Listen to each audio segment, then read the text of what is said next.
ब्रेकनंतर पुन्हा एकदा स्वागत। आदिवासी समाजाप्रमाणेच गोवारी समाजाला सुद्धा आता सुविधा मिळणार आहेत। ओबीसी मंत्री अतुल सावेंचा हा मोठा निर्णय आहे। दरवर्षी 6000 विद्यार्थ्यांना इंग्रजी माध्यमाच्या शाळेमध्ये प्रवेश दिला जाईल। निवासी शाळांमध्ये 1ली ते 12वी पर्यंत शिक्षण दिलं जाईल।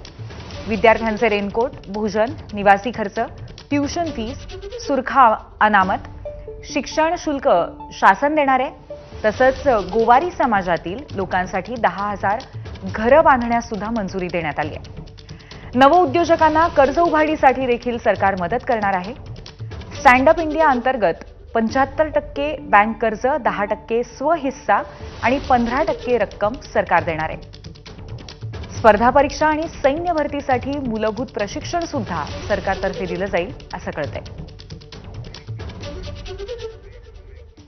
याबरोबरच ब्रेकफास्ट न्यूजमध्ये आपण इथेच थांबतोय। भेटूया पुन्हा एकदा 10 वाजता नवीन अपडेट्ससह। पाहत रहा एबीपी माझा।